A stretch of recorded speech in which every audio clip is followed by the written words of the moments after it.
क्या होता है जब आपके हाथों का हुनर आपकी आंखों के सामने दम तोड़ दे, जब आपकी पूरी विरासत, आपके पूर्वजों की सदियों की मेहनत खत्म होने की कगार पर हो? आप हार मान लेते हैं या उस एक रहस्य को खोजते हैं जो एक साधारण सी मुस्कान में छिपा है और जिसमें शून्य से ब्रह्मांड बनाने की शक्ति है। यह कहानी उसी खोज की है। नमस्कार दोस्तों, मैं हूँ पूनम और आप देख रहे हैं मेरा चैनल पुनःमृत। यहाँ मैं लेकर आती हूँ आपके लिए पुरानी ज्योतिष और पौराणिक कथाएं जो आपके जीवन को ज्ञान और भक्ति से भर देंगी। अगर वीडियो अच्छा लगे तो लाइक, सब्सक्राइब और शेयर जरूर करें। और हाँ, कमेंट बॉक्स में जय माता दी लिखना बिल्कुल न भूलें। सृष्टि से पहले क्या था? केवल अंधकार, एक अंतहीन शून्य। समय भी जहाँ ठहर गया था। न कोई ध्वनि, न कोई स्पंदन, न कोई अस्तित्व, केवल एक महाशून्य जो स्वयं अपनी गहराई में खोया हुआ था। लेकिन फिर उस असीम अंधकार के गर्भ से एक मुस्कान ने जन्म लिया, एक मंद दिव्य मुस्कान। वह कोई भौतिक क्रिया नहीं थी, बल्कि चेतना का पहला प्रस्फुटन था। और उस मुस्कान की ऊर्जा से, उस सौम्य हास्य से जो तरंगे उठीं, उनसे ही ब्रह्मांड की रचना हुई।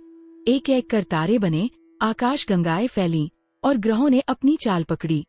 यह देवी कूष्मांडा की ऊर्जा थी, वही आदिशक्ति, वही ऊर्जा जो आज भी हर शून्य में, हर अंधकार में, हर निराशा के गर्भ में एक नई सृष्टि का बीज छिपाए बैठी है। यह कहानी है देवगढ़ गांव की। एक ऐसा गांव जो अपनी रंगीन पारंपरिक बुनाई के लिए सदियों तक मशहूर था। यहाँ की हवा में रंगों की महक और करघों की धुन घुली रहती थी। यहाँ के कारीगरों के हाथ नहीं, बल्कि उनकी आत्मा धागों से खेलती थी। देवगढ़ के बने शॉल और साड़ियाँ केवल वस्त्र नहीं, बल्कि पीढ़ियों की कहानियां होती थी, जिनमें हर धागा एक सपने की तरह बुना जाता था। लेकिन अब उसकी कला और पहचान दोनों ही समय की मोटी धूल में खो रही थी। कारखानों की मशीनों ने हाथों के हुनर को निगल लिया था और बाजार की चमक-दमक ने परंपरा की सादगी को अंधा कर दिया था। कारीगरों के हाथ अब करघे पर नहीं, बल्कि निराशा में अपने माथे पर होते थे। वो हाथ जो कभी ब्रह्मांड के रंग समेटकर कपड़ों पर उतार देते थे, आज अपनी ही जिंदगी के बेरंग कैनवास को असहाय होकर देख रहे थे। और इसी निराशा के गहरे सागर के बीच रहती थी अनन्या, कोई 30 बरस की एक साधारण महिला, जिसकी आंखों में अपने पूर्वजों की कला को अपनी ही आंखों के सामने दम तोड़ते देखने का दर्द साफ झलकता था।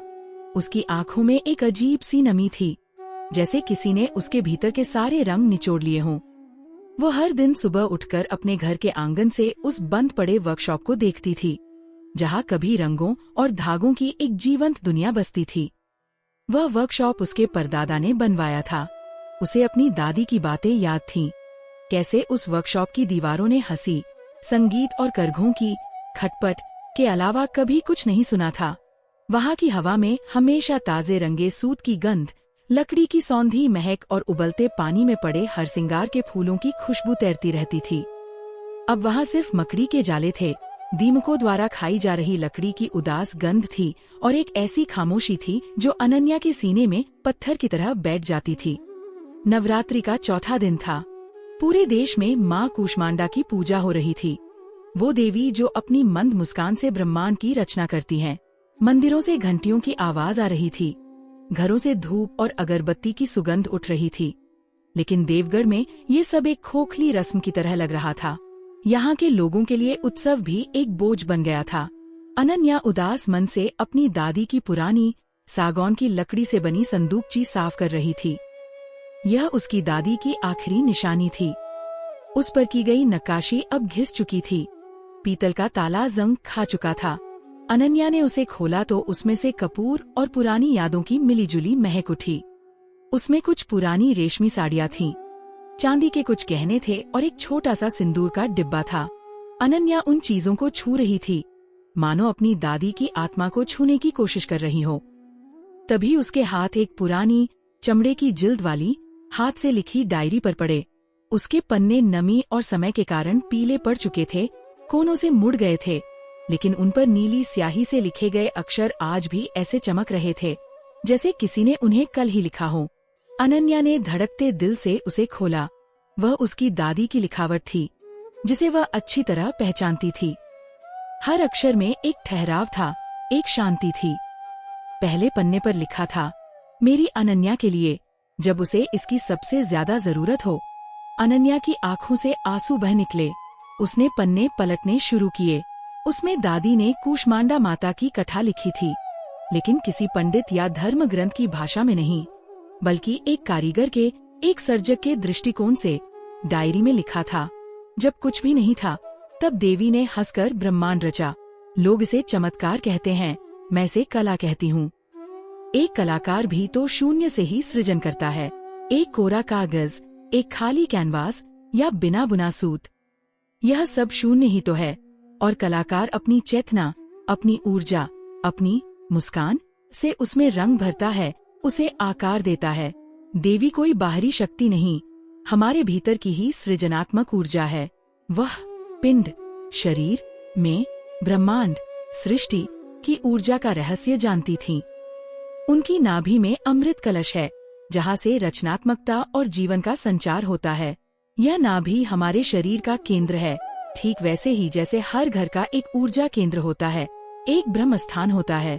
इंसान का घर भी उसका छोटा ब्रह्मांड होता है। अगर घर की ऊर्जा सही हो, तो एक इंसान भी शून्य से सृष्टि कर सकता है। अनन्या सांस रोके पढ़ती रही। आगे के पन्नों में उसकी दादी ने इस दर्शन को बुनाई की कला से जोड़ा था। बेटा अनन्या, डायरी में आगे लिखा था, हम सिर्फ कपड़े नहीं बुनते, हम ऊर्जा को आकार देते हैं। हमारा करघा महज लकड़ी का ढांचा नहीं, वह एक यज्ञ की वेदी है। उस पर खिंचा हर तार ब्रह्मांड की किसी ऊर्जा तरंग का प्रतीक है।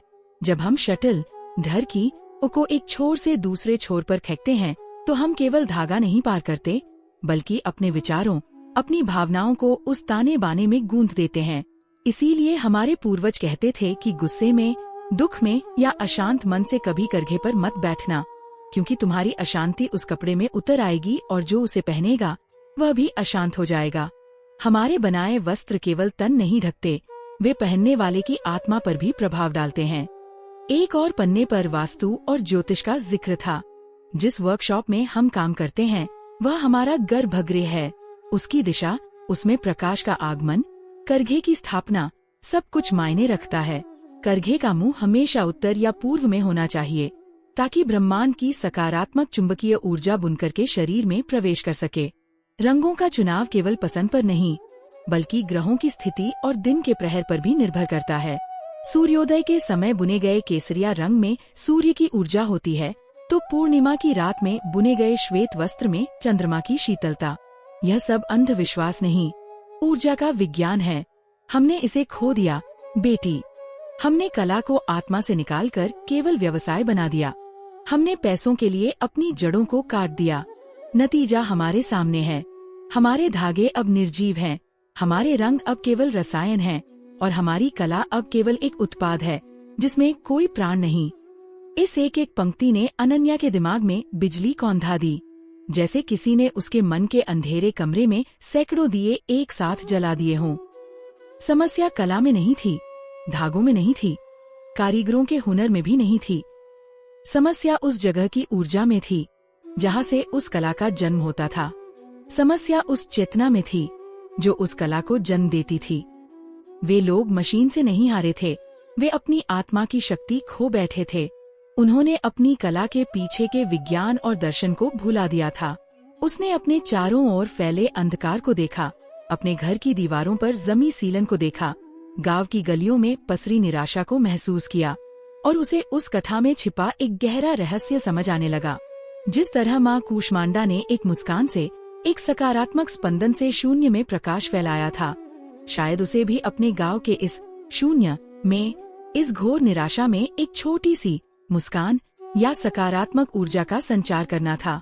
उसे उस मरी हुई कला में फिर से प्राण फूंकने थे, लेकिन रंगों और धागों से नहीं, बल्कि उस खोई हुई चेतना को जगाकर। अनन्या के हाथ में वह डायरी थी, जो अब उसे कोई पुरानी किताब नहीं, बल्कि एक दिव्य ग्रंथ लग रही थी।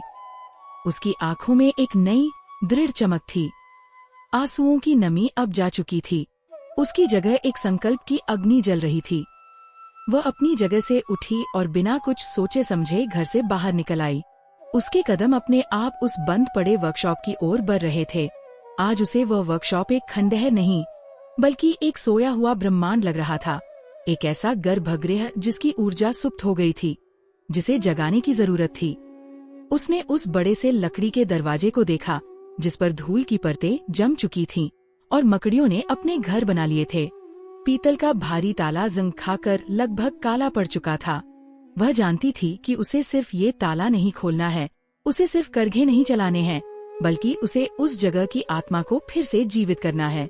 उसे उस स्थान को फिर से एक मंदिर बनाना है, एक ऐसी जगह जहाँ ऊर्जा को आकार दिया जा सके। लेकिन कैसे? एक अकेली औरत जिसके पास न पैसा था न किसी का साथ, वह अपने घर की ऊर्जा को बदलकर पूरे समाज की नियति कैसे बदल सकती थी? क्या वास्तु, ज्योतिष और चेतना के ये प्राचीन रहस्य वाकई इतने शक्तिशाली हैं कि वे एक मरते हुए गांव में लोगों के टूटे हुए मनों में फिर से जान डाल सकते हैं। ये केवल बुनाई को वापस लाने की लड़ाई नहीं थी, ये एक हारी हुई पीढ़ी के आत्मविश्वास को वापस लाने की लड़ाई थी। यह उस शून्य को भरने की चुनौती थी जो देवगढ़ को निगल चुका था। अनन्या ने कांपते हुए हाथ से उस ठंडे जिंग लगे ताले को छुआ। उसके मन में दादी के शब्द गूंज रहे थे, एक कलाकार भी तो शून्य से ही सृजन करता है। और ठीक उसी पल उसे अपना मार्ग दिखने लगा। उसे ताले और चाबियों की जरूरत नहीं थी, उसे पहले उस जगह का शुद्धिकरण करना था, उसकी ऊर्जा को संतुलित करना था। हर रचना एक विशेष स्थान और समय पर होती है। ब्रह्मांड का हर कण एक नियम से बंधा है, एक अनुशासन में गति करता है। कूष्मांडा की सृष्टि ऊर्जा को अगर प्रकट होना है तो उसे एक सही पात्र, एक सही घर चाहिए, जहाँ वह ठहर सके, पोषित हो सके और अपना पूर्ण स्वरूप ले सके। अनन्या ने अपनी दादी की डायरी में इसी सबसे बड़े रहस्य को पाया। ब्रह्मांड का वास्तु यह केवल दिशाओं का विज्ञान नहीं था, यह ऊर्जा को एक भौतिक रूप देने की कला थी। ये समझने का विज्ञान था कि कैसे एक निर्जीव स्थान को एक जीवंत, स्पंदित करने वाली इकाई में बदला जा सकता है। वह रात भर सोई नहीं थी। डायरी के शब्द उसके दिमाग में गूंज रहे थे। अब उसे स्पष्ट दिख रहा था कि देवगढ़ की कला इसलिए नहीं मर रही थी कि लोगों ने मेहनत छोड़ दी थी या कि बाजार में उनकी कला का कोई मोल नहीं था। वह इसलिए मर रही थी क्योंकि जिस कोख से, जिस गर्भगृह से वह कला जन्म लेती थी, वह अपनी सकारात्मक ऊर्जा, अपना प्राण तत्व खो चुका था। वर्कशॉप अब केवल ईंट और गारे का एक ढांचा था, एक मृत शरीर जिसमें आत्मा का वास नहीं था। उसने फैसला किया कि वह सबसे पहले उस वर्कशॉप को, अपनी कला के उस मंदिर को वास्तु के सनातन सिद्धांतों के अनुसार पुनर्जीवित करेगी। वह धागों को छूने से पहले उस स्थान की आत्मा को छुएगी। यह सोचना जितना आसान था, करना उतना ही मुश्किल। सबसे पहली चुनौती गांव की उन महिलाओं को इकट्ठा करना था जिनकी आंखों से उम्मीद की आखिरी किरण भी बुझ चुकी थी। वे निराशा के इतने गहरे कुएं में गिर चुकी थीं कि अब ऊपर से फेंकी गई किसी भी रस्सी पर उन्हें यकीन नहीं था। अनन्या सुबह सुबह गांव की सबसे अनुभवी बुनकर सरला बुआ के घर पहुंची। सरला बुआ, जिनके हाथ कभी देवगढ़ में सबसे तेज और सबसे सुंदर काम करते थे, अब अपने घर के बाहर चुपचाप बैठी आसमान को घूर रही थीं। उनकी उंगलियां, जो कभी रेशम से खेलती थीं, अब गठिया के दर्द से अकड़ी हुई थीं। बुआ, प्रणाम। अनन्या ने उनके पैर छुए। सरला बुआ ने बिना किसी भाव के सिर हिलाया। जीती रह। क्यों सुबह सुबह अपनी नींद खराब की? हमारे पास अब देने को आशीर्वाद के सिवा कुछ बचा भी नहीं है। उनकी आवाज में कड़वाहट थी। मैं आपसे कुछ मांगने आई हूँ। बुआ, आशीर्वाद नहीं, आपका साथ, अनन्या ने हिम्मत करके कहा। उसने उन्हें वर्कशॉप को फिर से शुरू करने और वास्तु के अनुसार उसे ठीक करने की अपनी योजना बताई। सरला बुआ ने एक सूखी, बेजान हंसी हंसी। वास्तु, बेटी, जब पेट में अन्न का दाना न हो तो घर का ईशान कोण और नैऋत्य कोण एक बराबर लगता है। ये सब अमीरों के चोचले हैं। हमने अपनी पूरी जिंदगी उसी वर्कशॉप में निकाल दी, तब तो किसी दिशा ने हमारा भला नहीं किया। अब क्या करेगी? बुआ, शायद हम ही भूल गए थे कि काम कैसे करना है। अनन्या ने डायरी का पन्ना उनकी ओर बढ़ाते हुए कहा। दादी कहती थी कि हम केवल बुनकर नहीं, ऊर्जा के साधक हैं। हमने साधना छोड़ दी तो सिद्धि कैसे मिलेगी? मैं बस एक मौका मांग रही हूँ। हम सब मिलकर उस जगह को फिर से जगाएंगे। क्या खोने को है हमारे पास? अनन्या की आंखों में एक ऐसी दृढ़ता थी, एक ऐसी सच्चाई थी कि सरला बुआ उसे मना नहीं कर सकी। शायद उन्हें अनन्या में अपनी जवानी की वही आग दिखी जो समय ने बुझा दी थी। उन्होंने हामी भर दी। सरला बुआ का साथ मिलना एक बड़ी जीत थी। गांव में उनका सम्मान था। उनके हाँ कहने पर दबी जुबान से ही सही 4-5 और महिलाएं इस पागलपन में शामिल होने को तैयार हो गईं। अगले दिन सुबह सुबह अनन्या उन महिलाओं के साथ वर्कशॉप के जंग लगे ताले के सामने खड़ी थी। ताला खोलने में काफी मशक्कत लगी और जब दरवाजा एक कर्कश चीख के साथ खुला तो अंदर से सालों की बंद हवा, दीमक और निराशा की एक भारी गंध बाहर आई। अंदर हर चीज पर धूल की मोटी परत थी। मकड़ियों ने हर कोने में अपना साम्राज्य बना लिया था। टूटे हुए करघे किसी युद्ध में हारे हुए सैनिकों के कंकालों की तरह पड़े थे। एक पल को तो सभी महिलाओं का दिल बैठ गया। यह किसी वर्कशॉप से ज्यादा एक कब्रगाह लग रहा था। यह कैसे साफ होगा? एक युवा महिला, राधा, ने मुंह पर पल्लू रखते हुए कहा। अनन्या ने एक गहरी सांस ली, जैसे वह उस जगह की सारी नकारात्मकता को अपने भीतर खींचकर खत्म कर देना चाहती हो। यह सिर्फ सफाई नहीं है, ये शुद्धिकरण है। आज हम यहाँ से सिर्फ कचरा नहीं, बल्कि देवगढ़ का दुर्भाग्य बाहर फेंकेंगे। उसने डायरी खोली। सृष्टि का कोना उसने पढ़ा और फिर ऊंची आवाज में बोली, सिद्धांत, डायरी में लिखा था, ज्ञान और सृजन का स्थान ईशान कोण होता है। ये घर का मस्तक है। यह दिशा जल तत्व और बृहस्पति ग्रह से शासित है, जो बुद्धि और विस्तार के कारक हैं। जब भी कोई नया काम शुरू करना हो, कोई नया विचार सोचना हो, तो इसी कोने में बैठकर करो। यहाँ की ऊर्जा तुम्हारे मस्तिष्क को सक्रिय कर देगी। अनन्या का कदम। अनन्या ने सबको वर्कशॉप के उत्तर पूर्वी कोने की ओर इशारा किया। वह कोना सबसे ज्यादा खराब हालत में था। वहाँ पुराने टूटे हुए लकड़ी के टुकड़े, रंगों के खाली डिब्बे और न जाने क्या क्या कबाड़ भरा पड़ा था। हमें सबसे पहले इस जगह को मुक्त करना है, उसने कहा। औरतें झिझक रही थीं। सरला बुआ आगे बढ़ी और उन्होंने सबसे बड़ा लकड़ी का टुकड़ा उठाने की कोशिश की। उन्हें देखकर बाकी सब में भी हिम्मत आई। अगले कुछ घंटे वे सब बिना रुके काम करती रहीं। उन्होंने उस कोने से हर एक चीज को बाहर निकाल फेंका। फिर दीवारों और जमीन को पानी से धोया गया। जब वह कोना पूरी तरह साफ हो गया तो जैसे पूरे वर्कशॉप की हवा ही बदल गई। वहाँ रोशनी ज्यादा लगने लगी, हवा ताजी महसूस होने लगी। अनन्या ने वहाँ गंगाजल का छिड़काव किया, एक छोटा सा दिया जलाया और पास में ही मिट्टी का एक सुंदर घड़ा पानी से भर कर रखा, जिस पर उसने हल्दी से स्वस्तिक बनाया। अब से ये हमारा पूजा स्थान भी है और हमारा विचार केंद्र भी, अनन्या ने सबको समझाया। ये सिर्फ एक कोना नहीं, बल्कि हमारी क्रिएटिविटी का पावर हाउस।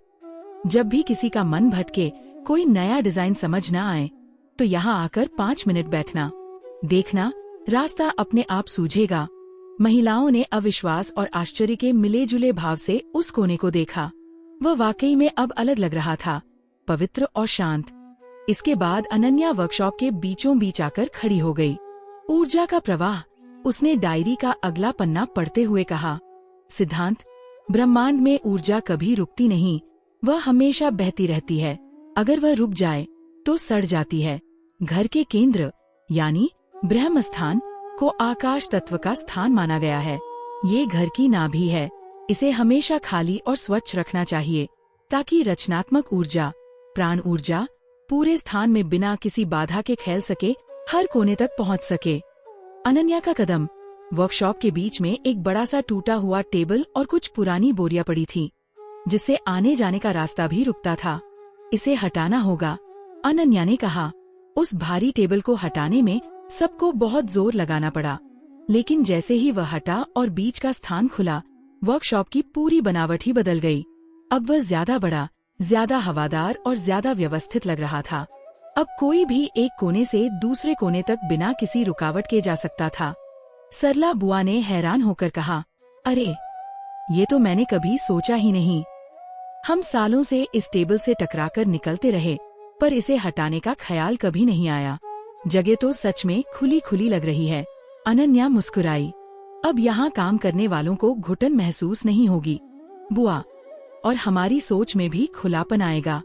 तीसरा कदम था रंगों का चुनाव। वर्कशॉप की दीवारें सीलन और धुएं से काली पड़ चुकी थीं। उन पर जगह से प्लास्टर उखड़ रहा था। रंगों का विज्ञान, अनन्या ने पढ़ा। सिद्धांत, हर रंग एक विशेष ग्रह और एक विशेष भावना से जुड़ा होता है। माँ कूष्मांडा का प्रिय रंग हरा है, जो बुध ग्रह का रंग है। यह प्रकृति, विकास, उपचार और बुद्धि का प्रतीक है। सूर्य को नियंत्रित करने के कारण उनका तेज स्वर्णिम यानी पीला है, जो बृहस्पति का रंग है। यह ज्ञान, समृद्धि और सकारात्मकता का प्रतीक है। अनन्या का कदम। अनन्या बाजार से 2 बड़े डिब्बे पेंट लेकर आई, एक हल्का तोतापरी हरा और दूसरा बसंती पीला। कुछ महिलाओं ने कहा कि सफेद रंग करवा लेते, सस्ता पड़ता, लेकिन अनन्या अपनी बात पर अड़ी रही। उसने खुद ब्रश उठाया और एक काली दीवार पर हरे रंग का पहला हाथ फेरा। जैसे ही वह रंग दीवार पर चढ़ा, मानो उस अंधेरे कमरे में किसी ने खिड़की खोल दी हो। उसे देखकर बाकी महिलाएं भी काम में जुट गईं। उन्होंने दीवारों को पहले खुरचा, फिर उन पर पेंट करना शुरू किया। यह एक उत्सव जैसा बन गया था। वे काम करते हुए लोकगीत गाने लगी, हंसी मजाक करने लगी। दोपहर तक पूरा वर्कशॉप हरे और पीले रंग से चमक रहा था। हरे रंग ने आँखों को एक अजीब सा सुकून दिया और पीले रंग ने माहौल में एक सकारात्मक ऊर्जा और उत्साह भर दिया। अब वह जगह एक वर्कशॉप नहीं, बल्कि किसी वसंत उत्सव का पंडाल लग रही थी। लेकिन सिर्फ स्थान को बदलना काफी नहीं था। नैरेटर की आवाज गूंजती है। उस वर्कशॉप की दीवारें तो रंग गई थीं, पर उन महिलाओं के मन पर जो निराशा की कालिक पुती हुई थी, उसे मिटाना अभी बाकी था। उनके भीतर बसे अंधकार को भी मिटाना था, और इसका उपाय अनन्या को डायरी के ज्योतिष खंड में मिला। अगली सुबह जब सभी महिलाएं वर्कशॉप में आईं, तो वे उस जगह को देखकर दंग रह गईं। वह इतनी सुंदर, इतनी शांत और इतनी ऊर्जावान लग रही थी कि उन्हें यकीन ही नहीं हुआ कि ये वही भूतहा खंडहर है। लेकिन उनके चेहरों पर अभी भी एक अनिश्चितता थी। जगह तो अच्छी बना दी, अनन्या, सरला बुआ ने कहा, पर हमारे हाथों में वो पहले जैसी बात कहाँ रही। हमारा तो आत्मविश्वास ही मर चुका है। अनन्या ने डायरी का ज्योतिष वाला हिस्सा खोला। रहस्य, देवी कूष्मांडा सूर्यमंडल के भीतर निवास करती हैं। उनका तेज करोड़ों सूर्यों के समान है। वह एकमात्र देवी हैं जिनमें सूर्य के असहनीय तेज को सहन करने और उसे नियंत्रित करने की क्षमता है। ज्योतिष में सूर्य को ग्रहों का राजा माना गया है। वह हमारी आत्मा है, हमारा आत्मविश्वास है, हमारी प्रसिद्धि का कारक है। जिसका सूर्य कमजोर हो, उसकी प्रतिभा कोयले की खान में दबे हीरे की तरह होती है, दुनिया के सामने कभी नहीं आ पाती, उसे पहचान नहीं मिलती। उपाय, अनन्या ने सभी महिलाओं को अपने पास बुलाया। बुआ, हमारे हाथ नहीं, हमारा सूर्य कमजोर पड़ गया है, हमें उसे फिर से जगाना होगा। उसने सभी को एक सरल लेकिन शक्तिशाली उपाय करने के लिए प्रेरित किया। आज से हम हर सुबह काम शुरू करने से पहले सभी मिलकर 11 बार देवी कूष्मांडा के बीज मंत्र ऐरी क्ली कूष्मांडाय नमः का जाप करेंगे और फिर उगते हुए सूर्य को जल चढ़ाएंगे। इस पर कुछ महिलाएं हंसने लगीं। बेटी, ये सब तो हम सालों से करते आए हैं, इससे क्या होगा? आपने इसे एक रस्म की तरह किया, अनन्या ने शांति से समझाया। अब हम इसे एक विज्ञान की तरह करेंगे। वैज्ञानिक और मनोवैज्ञानिक कारण, यह केवल एक धार्मिक अनुष्ठान नहीं है, अनन्या ने समझाया। जब हम सब मिलकर एक स्वर में मंत्र का जाप करते हैं, तो उससे जो कंपन, वाइब्रेशन पैदा होता है, वह हमारे मस्तिष्क की तरंगों को शांत करता है और हमें केंद्रित करता है।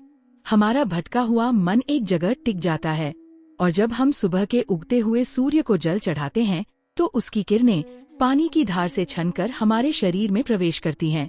विज्ञान भी मानता है कि सुबह की धूप विटामिन डी का सबसे बड़ा स्रोत है, और ये हमारे शरीर और मन को ऊर्जा देती है। ये हमारे अंदर आत्मविश्वास यानी सूर्य की ऊर्जा को जागृत करेगा। हम खुद को इस ब्रह्मांड के सबसे बड़े ऊर्जा स्रोत से जुड़ा हुआ महसूस करना शुरू कर देंगे। उसकी बातों में इतना विश्वास और तर्क था कि कोई मना नहीं कर सका। उस दिन पहली बार उन सबने मिलकर वर्कशॉप के ईशान कोण में बैठकर मंत्र जाप किया। फिर बाहर आकर उगते हुए सूर्य को तांबे के लोटे से जल अर्पित किया। जब सूर्य की पहली किरणें पानी की धार से होती हुई उनके चेहरों और हथेलियों पर पड़ी, तो उन्हें एक अजीब सी सिहरन महसूस हुई, एक ऐसी ऊर्जा जो उन्होंने सालों से महसूस नहीं की थी। यह क्रम रोज चलने लगा। धीरे धीरे, बिना किसी को बताए, एक चमत्कार हो रहा था। अब वर्कशॉप सिर्फ एक कमरा नहीं था, बल्कि एक ऊर्जा से भरा, स्पंदित करता हुआ मंदिर बन चुका था। मंत्रों के कंपन और सूर्य की ऊर्जा ने महिलाओं के भीतर सोए हुए आत्मविश्वास को जगा दिया था। उनके चेहरे पर निराशा की जगह एक शांत तेज झलकने लगा था। उनके हाथों की अकड़न जाती रही और उनकी आंखों में नई डिजाइनों के सपने फिर से तैरने लगे थे। अब करघे की खटपट एक शोर नहीं, बल्कि एक संगीतमय साधना बन गई थी। और उस साधना से जो कलाकृतियां निकल रही थीं, उनमें एक नई जान थी, एक नई चमक थी। रंगों का संयोजन अद्भुत था। बुनाई में एक ऐसी बारीकी थी जो मशीनें कभी नहीं ला सकती थीं। उन्होंने कुछ अद्भुत डिजाइन बनाए जो पारंपरिक होने के साथ साथ आधुनिक भी थे। एक शॉल पर उन्होंने सूर्योदय का दृश्य बुन दिया था, तो किसी साड़ी के पल्लू पर वास्तु पुरुष मंडल को ही उकेर दिया था। उनकी कला अब केवल एक उत्पाद नहीं, बल्कि एक अनुभव थी। एक महीने के भीतर उनके पास ऐसे 40-50 अद्भुत वस्त्रों का संग्रह तैयार हो गया। वे सब उन्हें वर्कशॉप के ब्रह्मस्थान में रखकर निहार रही थीं। उनकी आंखों में अपनी रचना के लिए गर्व था। हमने ये कर दिखाया, अनन्या, राधा ने खुशी से कहा। तभी सरला बुआ की व्यावहारिक आवाज ने उस खुशी के माहौल में एक चुपता हुआ सवाल खड़ा कर दिया। ये सब बहुत सुंदर है, दुनिया का सबसे सुंदर काम है शायद, लेकिन अब हमारे सामने एक ऐसी चुनौती है जो वास्तु और ज्योतिष से भी बड़ी है। हमारे पास दुनिया की सबसे खूबसूरत कला तो है, पर इसे खरीदने वाला कोई नहीं है। देवगढ़ का पुराना बाजार खत्म हो चुका है। बाहर की दुनिया हमें भूल चुकी है। क्या ऊर्जा और आत्मविश्वास से भरे ये कलाकार अपनी इस सृष्टि को दुनिया तक पहुंचा पाएंगे? सबकी नजरें उन खूबसूरत शालों और साड़ियों से उठकर एक दूसरे के चेहरों पर टिक गईं, और फिर अनन्या पर।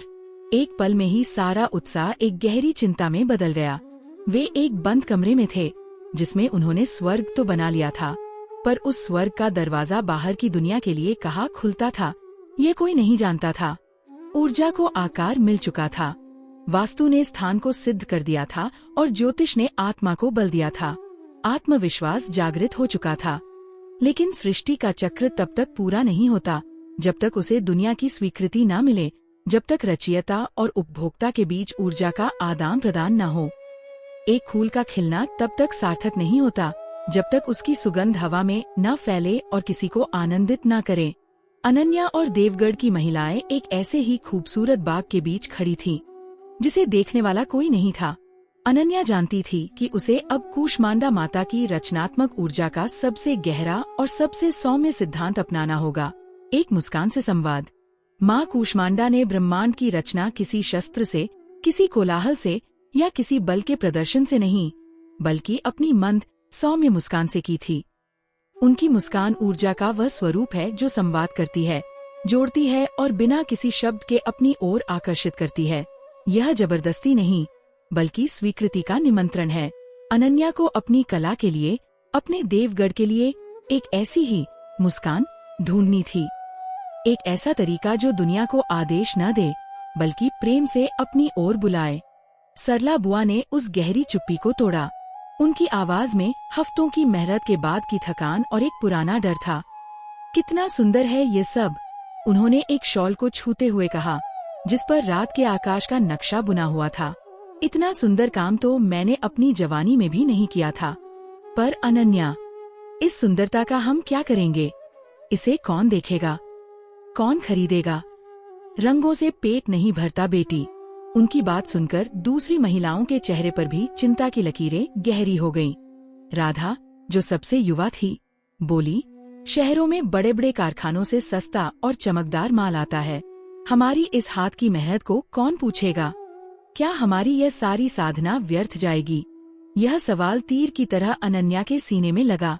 एक पल के लिए उसे भी लगा कि शायद वे एक खूबसूरत सपना देख रहे थे जो अब टूटने वाला था। उसने अपनी आंखें बंद की और अपनी दादी के शब्द याद किए, जब कुछ भी नहीं था तब देवी ने हंसकर ब्रह्मांड रचा। उसने सोचा, उस वक्त देवी के पास क्या था? न कोई साधन, न कोई खरीदार, न कोई बाजार। उनके पास सिर्फ एक इच्छा थी, एक सकारात्मक ऊर्जा थी, एक मुस्कान थी, और उसी से सब कुछ उत्पन्न हो गया। अनन्या की आंखें खुली। उनमें अब डर नहीं, एक नई चमक थी। उसने कहा, हम गलती कर रहे हैं बुआ। हम अपना माल बेचने की सोच रहे हैं। हमें माल नहीं बेचना, हमें अपनी कहानी बेचनी है। महिलाएं समझ नहीं पाईं। कहानी? सरला बुआ ने पूछा। कहानियां तो बच्चे सुनते हैं, ग्राहक नहीं। नहीं बुआ, अनन्या ने दृढ़ता से कहा। आज की दुनिया उत्पाद नहीं खरीदती, अनुभव खरीदती है, जुड़ाव खरीदती है। हमें उन्हें यह नहीं बताना कि ये साड़ी कितने की है, हमें उन्हें ये महसूस करवाना है कि इस साड़ी को पहनकर उन्हें कैसा महसूस होगा। हमें उन्हें देवगढ़ की आत्मा से जोड़ना होगा। रचनात्मक सोच का शिखर। अनन्या ने उत्पादों को सीधे बेचने की पारंपरिक सोच को पूरी तरह खारिज कर दिया। उसने फैसला किया कि वह अपनी कला की कहानी दुनिया को सुनाएगी। उसके पास पेशेवर कैमरे या बड़ी मार्केटिंग टीम के लिए पैसे नहीं थे। उसके पास था तो बस एक पुराना छोटा सा स्मार्टफोन जिसकी स्क्रीन पर भी दरारें थीं। लेकिन उसके पास एक दृष्टि थी। उसने उस छोटे से फोन को अपना शस्त्र बनाया और एक वीडियो बनाना शुरू किया। कहानी, उत्पाद नहीं। उसने वीडियो की शुरुआत देवगढ़ के उन दृश्यों से की जो अब अतीत बन चुके थे। बंद पड़े, धूल फाकते करघे, एक मकड़ी का जाला जिसमें एक मरा हुआ कीट फंसा था, गांव की सूनी गलियां और उदास झुके हुए चेहरे। फिर कैमरा अनन्या के हाथ में रखी उस पुरानी डायरी पर आया।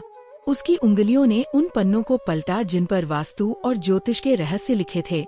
अगला दृश्य वर्कशॉप के काया पलट का था। महिलाएं हंसते हुए दीवारों पर हरा और पीला रंग कर रही थीं। ब्रह्मस्थान को खाली कर रही थीं। ईशान कोण में दिया जला रही थीं।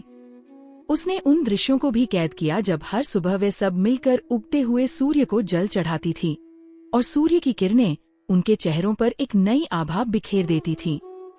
और अंत में कैमरा उन आत्मविश्वासी चेहरों पर आया जो अब उन्हीं करघों पर बैठकर अद्भुत कलाकृतियां रच रहे थे। वीडियो के पीछे अनन्या ने अपनी आवाज दी। उसकी आवाज में कोई बनावटीपन नहीं था, सिर्फ सच्चाई की गहराई थी। उसने कहा, यह एक साड़ी की कहानी नहीं है, यह एक गांव की कहानी है जो मर चुका था। यह उन हाथों की कहानी है जो अपना हुनर भूल चुके थे। यह उस अंधकार की कहानी है जिसमें हम सब खो गए थे। और फिर हमें एक रहस्य मिला।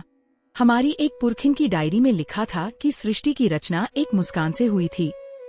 हमें समझ आया कि हमें धागे नहीं, पहले अपनी आत्मा को संवारना है। हमने अपनी कर्म भूमि को वास्तु के नियमों से शुद्ध किया, उसे एक मंदिर बनाया। हमने सूर्य की शक्ति को धारण करने के लिए देवी कूष्मांडा के मंत्रों का जाप किया। हमने अपने भीतर के अंधकार को मिटाया और जब हमारे भीतर प्रकाश हुआ तो वही प्रकाश हमारे हाथों से निकलकर इन धागों में उतर आया।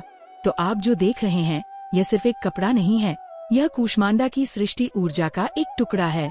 इसमें उस सूर्य की गर्मी है, उस मंत्र की शक्ति है और उन आंसुओं की नमी है जो अब खुशी के आंसू बन चुके हैं। जब आप इसे पहनेंगे तो आप सिर्फ एक वस्त्र नहीं बल्कि एक प्रार्थना को धारण करेंगे, एक उम्मीद को धारण करेंगे। ब्रांड का नाम वीडियो तैयार था, अब उसे एक नाम देना था। उस रात सब महिलाएं वर्कशॉप में बैठी थीं। अनन्या ने कहा, हमें अपनी पहचान बनानी होगी, एक ऐसा नाम जो हमारी कहानी कहे। कई नामों पर चर्चा हुई। किसी ने देवगढ़ सिल्क सुझाया तो किसी ने परंपरा, लेकिन ये नाम अधूरे लग रहे थे। तभी अनन्या को डायरी की वह पंक्ति याद आई, हम सब उस एक ही दिव्य ऊर्जा के अंश हैं। उसने कहा, हमारा नाम होगा अंश। अंश? राधा ने पूछा। हाँ, अंश, कूष्मांडा की ऊर्जा का अंश, क्योंकि हमारा हर उत्पाद उसी अनंत रचनात्मक ऊर्जा का एक छोटा सा हिस्सा है। हम कोई पूरी कहानी नहीं दे रहे, बस उसका एक अंश दे रहे हैं, जिसे पहनकर कोई भी उस बड़ी कहानी से जुड़ सकता है। सबको यह नाम तुरंत पसंद आ गया। ये छोटा था, गहरा था और उनकी पूरी यात्रा का सार था। उन्होंने फैसला किया कि हर उत्पाद के साथ वे हाथ से बने कागज का एक छोटा सा कार्ड भेजेंगे। उस कार्ड पर ब्रांड का नाम अंश लिखा होगा और नीचे उस कलाकृति को बनाने वाली महिला का नाम होगा।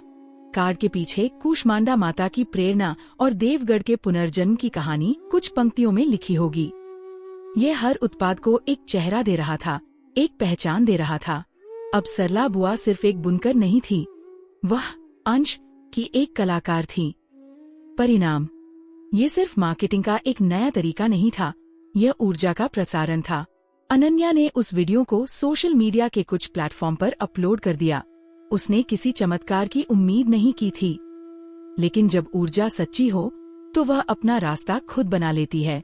पहले कुछ घंटे कुछ नहीं हुआ, फिर दिल्ली की एक युवा फैशन ब्लॉगर ने वह वीडियो देखा। उसे उस कहानी ने, उस सच्चाई ने इतना छुआ कि उसने उसे अपनी प्रोफाइल पर साझा करते हुए लिखा, फैशन का असली मतलब ट्रेंड्स को फॉलो करना नहीं, बल्कि कहानियों को पहनना है।